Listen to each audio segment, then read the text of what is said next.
The storm rolled in without warning, swallowing the sky in a thick, bruised gray that stretched heavy across the hills.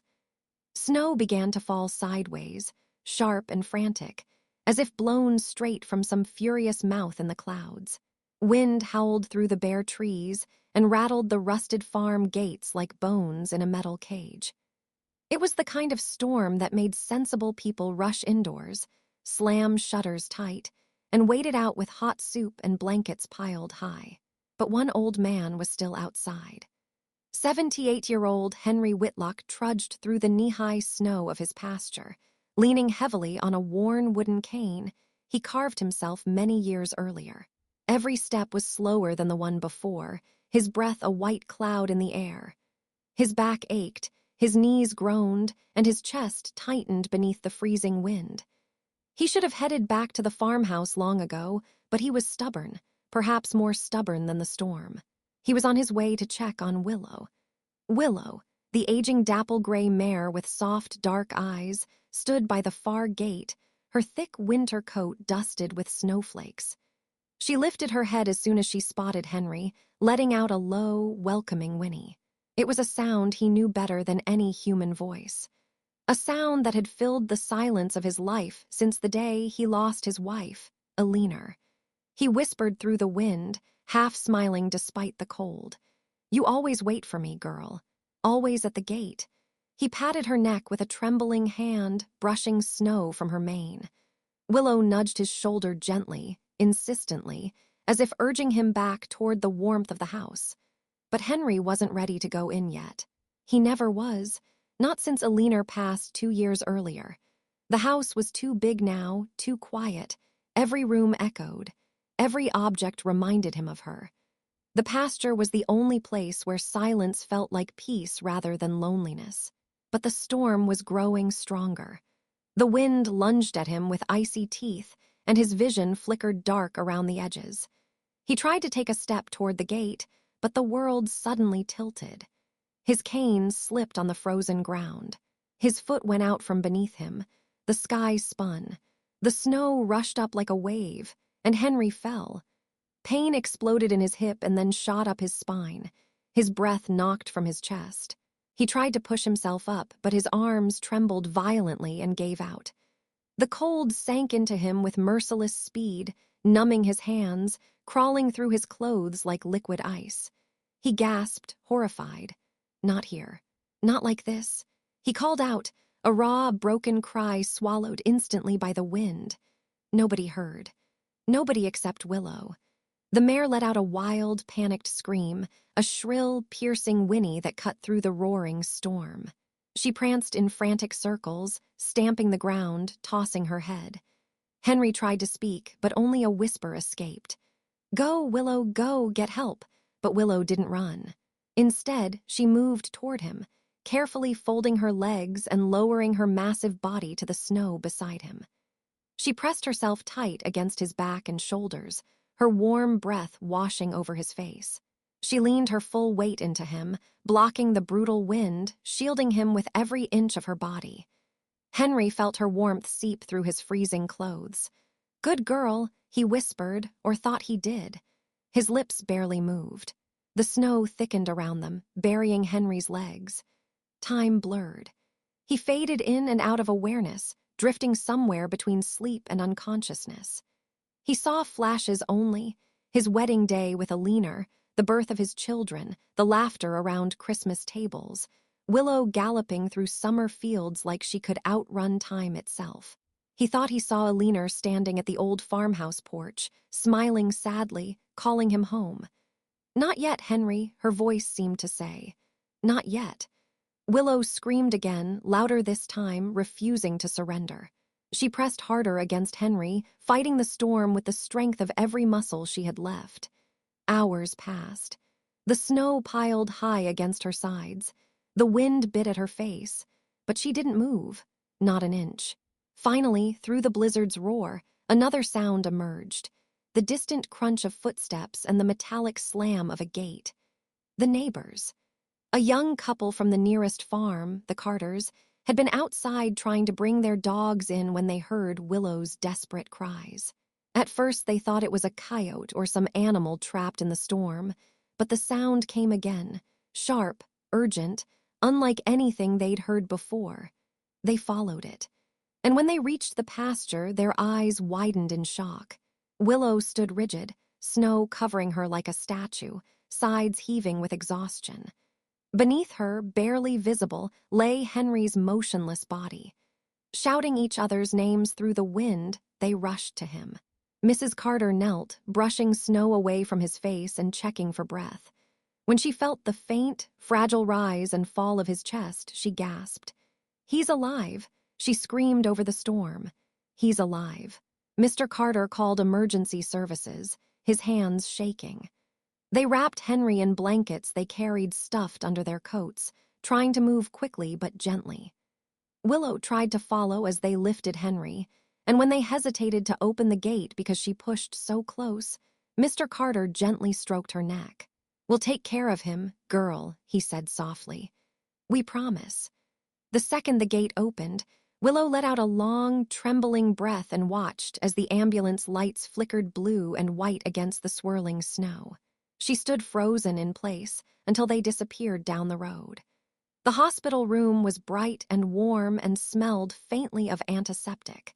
Machines beeped in steady rhythm beside Henry's bed. His face was pale, his skin paper-thin, lined with age and exhaustion. Doctors spoke in low voices just outside the curtain. Severe hypothermia. Exposure for at least 3 hours. Body temperature is dangerously low. Very slim chance of survival. But Henry's eyes opened. Slowly, weakly, but they opened. His daughter, Margaret, leaned close, tears spilling freely. "Dad, you're okay. You're safe. We're right here." Henry swallowed, his voice raspy and fragile.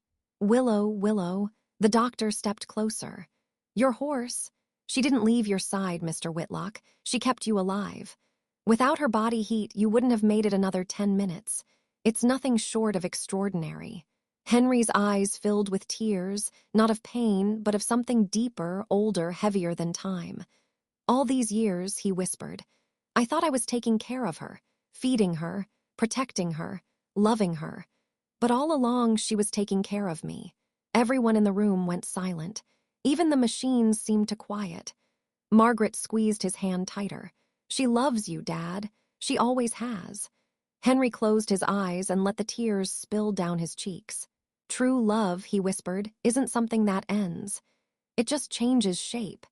In the days that followed, the story spread.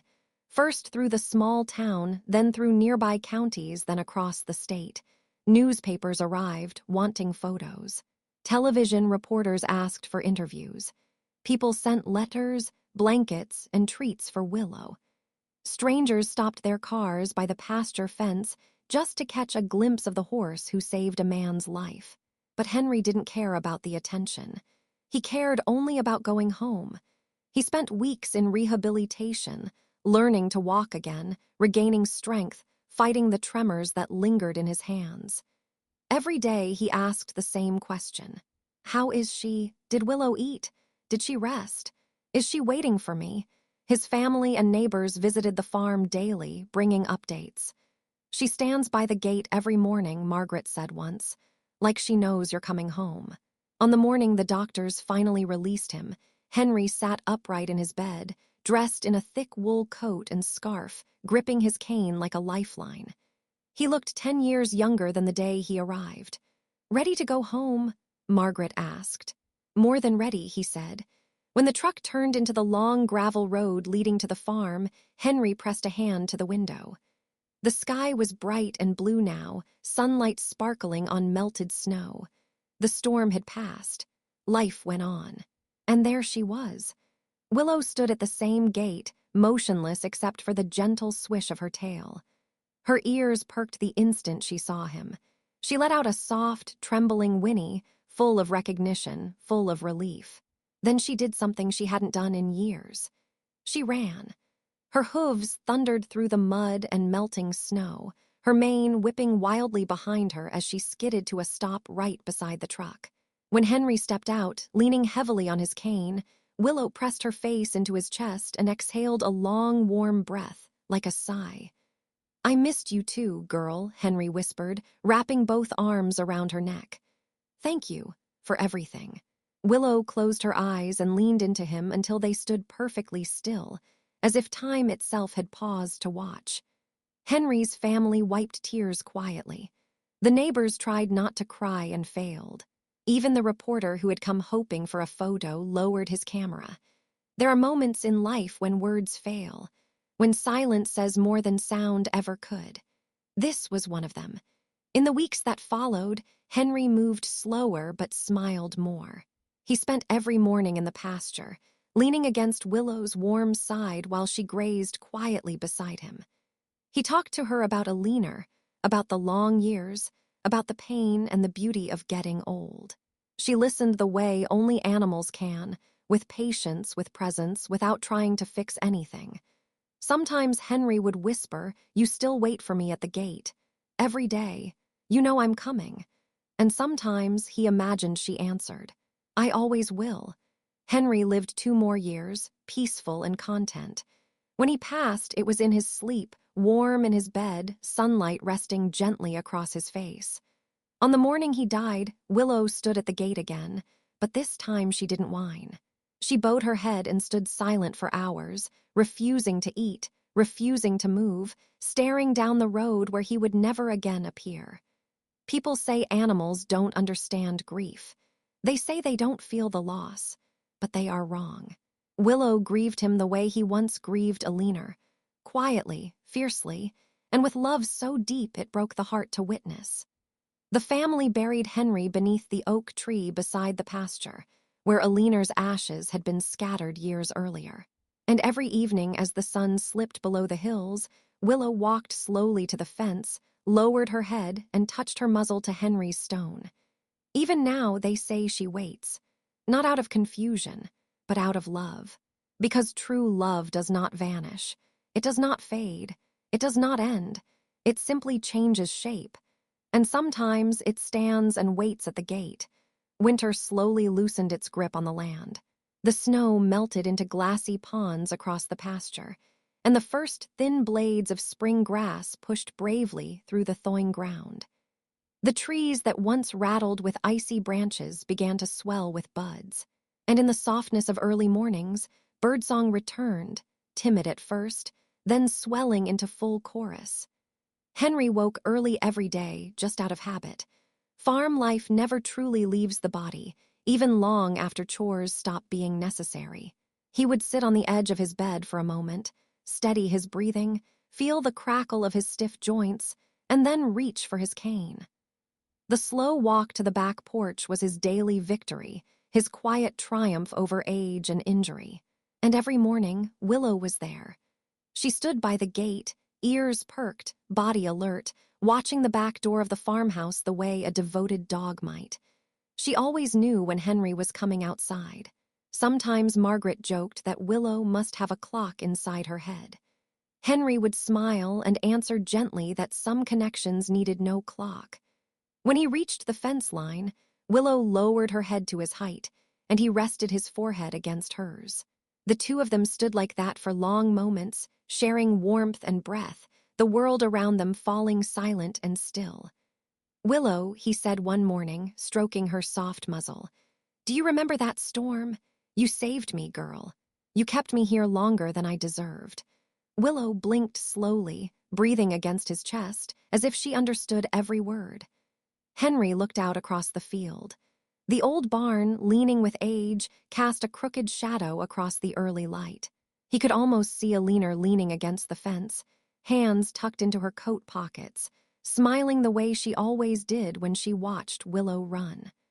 The pasture always felt like the last place they had truly existed together. The storm had changed Henry. Something in him awakened that day. Survival had given him a new clarity, a new urgency. Instead of drifting through his days waiting for time to pass, he began to live differently. He wrote letters to old friends he hadn't spoken to in years. He spent more time with his children and grandchildren, laughing more, listening more. He even started keeping a journal. At first, the sentences were short and shaky, written slowly in large, uneven letters. "I am still here. The world looks different now. Willow watches me like she knows something I don't. Then the entries grew longer. I never understood the quiet until now. I used to fill silence with noise. Television, radio, anything to distract me from thinking. But now the stillness feels like a gift. I sit beside Willow every afternoon and listen to the wind move through the grass. It sounds like a leaner humming in the kitchen. Some pages were harder than others. I am afraid to die. Not because of what comes next, but because there is still so much love I have not finished giving. I thought growing old would mean running out of time, but it really feels like the time becomes sharper, clearer. Each moment weighs more. He never shared these pages with anyone. They were conversations with himself, with a leaner, and sometimes, if he admitted it, with Willow. Some days he spoke aloud while writing. "I'm not done yet," he said once, his voice trembling only slightly. "I still have things to learn, and she has more to teach me." Willow changed too. Though she was already an old horse, something soft and youthful returned to her after Henry came home. She followed him as far as she could whenever he walked along the fence, pacing him step for step. When he sat on the wooden bench overlooking the hills, she stood beside him like a sentinel. Neighbors began calling her his guardian. One afternoon, a young boy from the Carter family visited the fence with his mother. He leaned his small hands on the top rail and watched Henry brushing Willow's coat. After a long silence, the boy asked a shy question. "Why does she stay by the gate like that?" Henry paused, looking into Willow's dark, steady eyes. "Because she believes I'm worth waiting for," he said softly. The boy thought about that for a moment, then nodded with the seriousness only children possess. "That's real love," he said. Henry felt his throat tighten. "Yes," he answered, "the real kind." As spring warmed into summer, the pasture turned lush and green. Fireflies danced through the twilight. The barn swelled with the sweet smell of hay, dust swirling in golden shafts of evening light. Henry's family visited more often. They ate dinners on the back porch, laughing as children chased one another barefoot through the grass. Willow watched from the fence, always present but never intrusive. One evening after dinner, Henry sat with his grandson, 8-year-old Thomas, on the steps. The sun was a burning red line just above the ridge. Willow stood a few yards away, grazing peacefully. "Grandpa," Thomas said with a quiet seriousness, "were you scared when you fell in the snow?" Henry took a long breath, letting the weight of memory settle. "Yes," he answered, "I was very scared. I thought I was alone. But then I realized I wasn't." Thomas frowned, confused, but there was no one there. Henry looked out at Willow. There was someone, just not the kind most people expect. Thomas followed his gaze. "Do you think she knew you needed help?" Henry nodded slowly. "I think she always knew, long before I did." Thomas was silent for a while, kicking his heel gently against the wooden step. "Grandpa, when people die, do they disappear forever?" Henry closed his eyes for a moment. "No," he finally said. "Love doesn't disappear. It just becomes something different, something we carry inside us." Thomas leaned his head against Henry's arm. "So Grandma is still here?" "Always," Henry whispered, "just in another shape." One summer afternoon, the town hosted a small celebration to honor Willow. It wasn't Henry's idea. He never liked attention. But the community insisted. People still talked about the storm, about the miracle that had unfolded in the frozen field. Dozens of families gathered at the farm, children holding drawings of Willow and Henry. Someone brought a banner that read the horse who saved a life. Someone else made a cake shaped like a horse's head. Henry laughed politely, but insisted it wasn't necessary. "I didn't survive because of luck," he told them gently. "I survived because of love." A reporter asked him to speak for a few minutes. Henry hesitated, then stepped up to the small wooden platform they'd built from saw-horses and planks. His voice trembled slightly, but not from fear. "There are many ways to measure a life," he began. "Some count years. Some count achievements. But I think the true measure is how deeply we love and how deeply we allow ourselves to be loved." I lived most of my life thinking I was responsible for taking care of everything and everyone. I believed love was something I gave, something I offered, something I controlled. I was wrong. He paused, gripping his cane. When I fell in that storm, I thought it was the end. I thought I had run out of time. But Willow showed me something I never understood before. Love isn't a one-way gift. It isn't something we give from strength. Real love is shared. It lifts us when we fall. It carries us when we can't walk. And sometimes, when the world is cold and dark, it keeps us alive. He turned toward Willow, who stood near the fence watching quietly, ears flicking gently. I thought I was taking care of her all these years, feeding her, protecting her, keeping her safe. But the truth is, she was taking care of me. Every single day since Alina passed, she was the reason I got out of bed, the reason I stepped outside, the reason I could keep living instead of just surviving. The crowd was silent. Some wiped tears. Others pressed hands to their chests. Love doesn't end, Henry said softly. It simply changes shape. Sometimes it lives in a memory. Sometimes in the eyes of a child. And sometimes, if we're very lucky, it stands and waits at the gate. The applause was quiet at first, then swelling and warm. But Henry only looked at Willow, and Willow only looked back at him, and nothing else mattered. That night, after everyone left, Henry walked slowly out to the fence. The moon hung large and pale above the pasture, painting everything silver. Willow approached him without hesitation, pressing her nose into his palm. "Do you know what you did for me, girl?" Henry whispered. Willow blinked slowly. "You gave me time I didn't think I had left. And I want to use every minute to be worthy of it." Willow leaned into him, her breath warming the night air. "Thank you," he whispered. Then he rested his head against her neck, and the two of them stood under the moon in perfect stillness, like two souls bound by something beyond explanation. Something older than words, something deeper than life, something shaped like love. The next year passed peacefully. Henry grew slower but softer. He laughed more. His family spent weekends at the farm, filling the house with warmth again.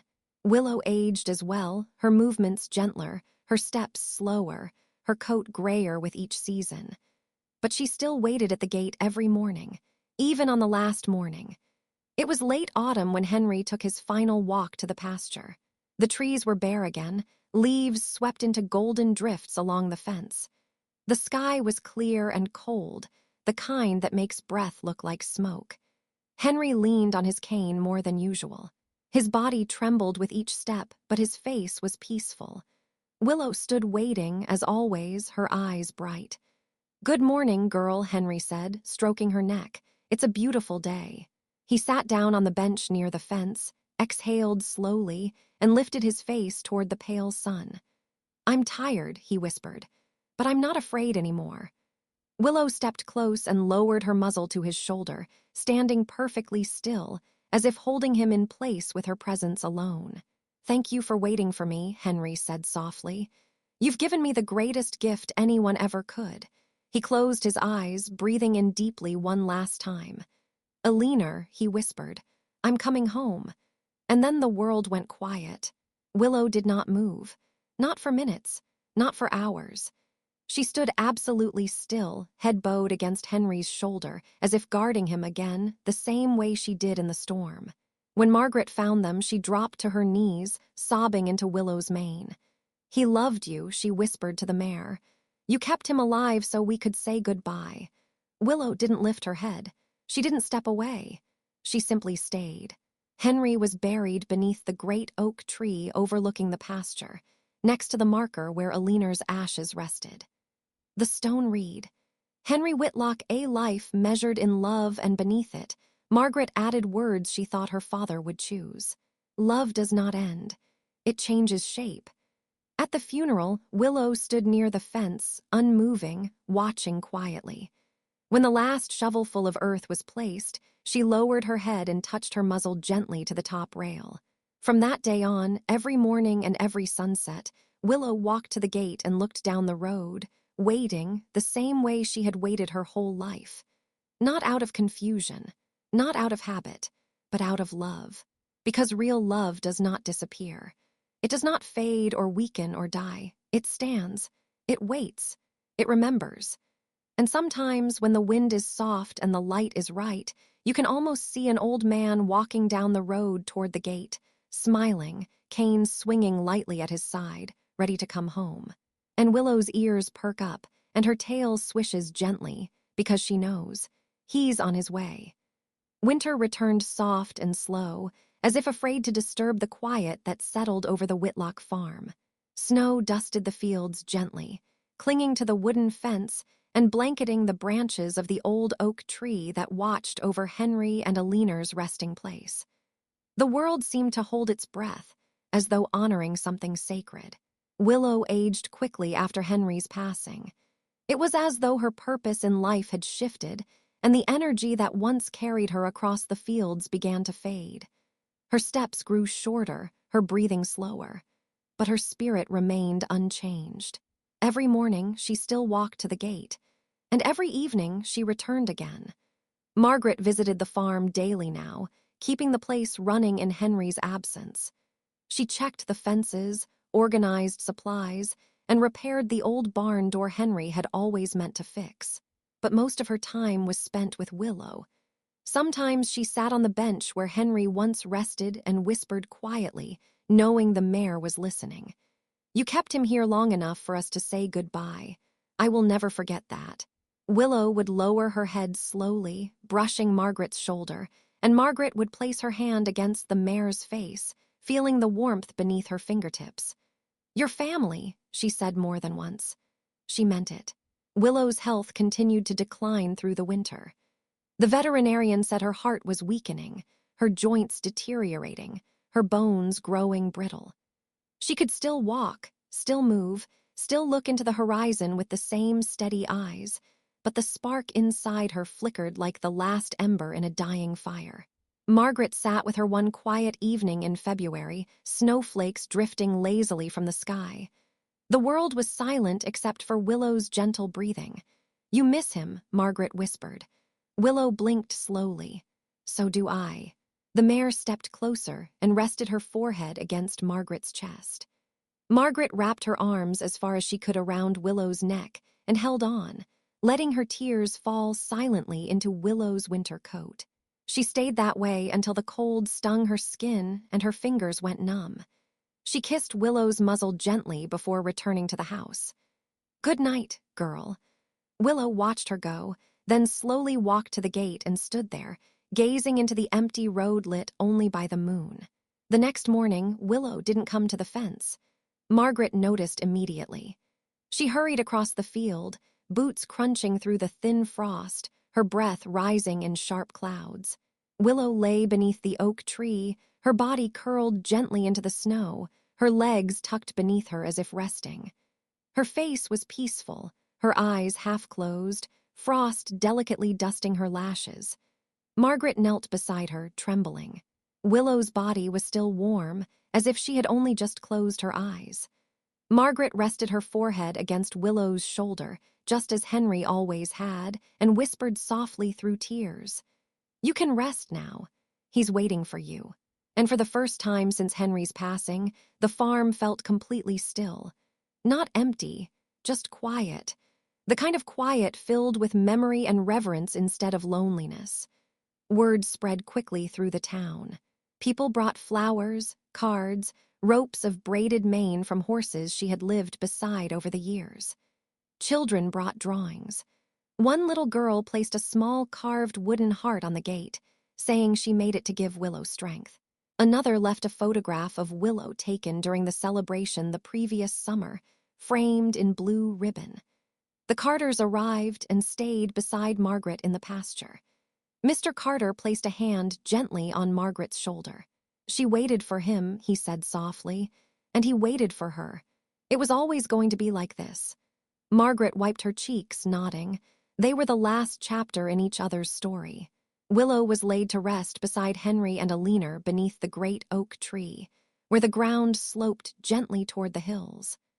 Margaret placed a smooth stone marker carved with the outline of a horse head and simple words that said everything that needed saying. Willow, loyal friend, faithful heart, the funeral was quiet and beautiful. No speeches, no microphones, no cameras. Just the sound of wind moving softly through bare branches and the occasional cry of a distant hawk. The town stood in a horseshoe shape around the oak tree, hands clasped, heads bowed. Margaret spoke only once, her voice steady though tears ran freely down her face. Love is not measured in years. It is measured in devotion. Willow taught us that. She taught us that real love doesn't end when a heartbeat stops. It keeps going. It protects. It remembers. And sometimes it waits at the gate for the moment when souls find each other again. Not one person left without crying. Life moved forward, the way it always must. Spring returned and green returned to the hills. The farmhouse filled with laughter as Margaret's family spent long weekends repairing the barn, tending the garden, painting the porch Henry once built with his own hands. They kept the pasture open. They kept the gate unlocked. They kept the oak tree standing tall, its branches spreading wider every year.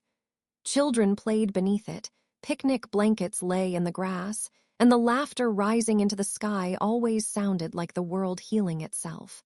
Sometimes, when the wind moved just right, the gate creaked open slightly even though no hand touched it. Some said it was just the breeze. Others were not so sure. Sometimes neighbors swore they heard soft hoofbeats passing through the pasture at night, or a gentle whinny from somewhere near the oak tree, distant and fading.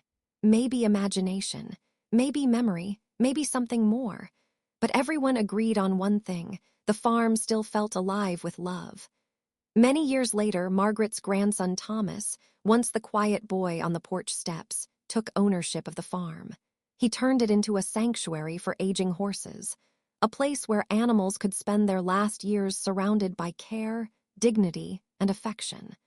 When newspapers asked why he created it, he always answered the same way: because I grew up knowing what real love looks like. It's soft, it's patient, it doesn't leave when life gets hard, it stays, it stands guard, and sometimes it saves us. At the front entrance of the sanctuary stood a beautifully carved wooden sign. It featured two silhouettes, an old man leaning on a cane and a horse standing beside him, both looking toward a gate. Below it were the words, "True love does not end. It simply changes shape."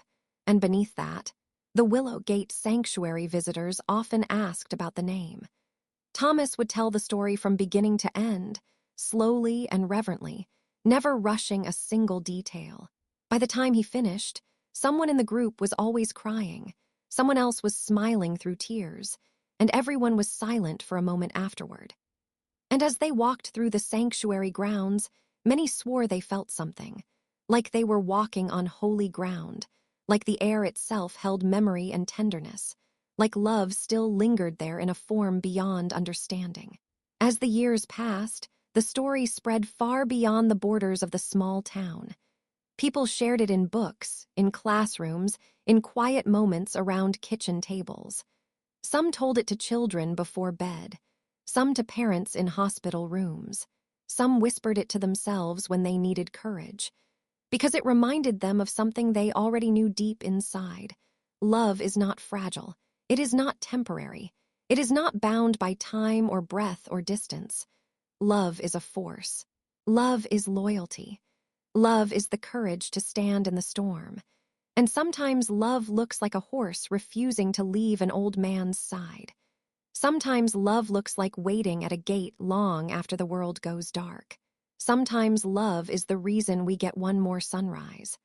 And sometimes, in the quiet of morning or the hush of dusk, if you stand very still and listen closely, you will hear the soft echo of hoofbeats and the voice of a man laughing gently beside them. And you will know they found each other again, because real love always does.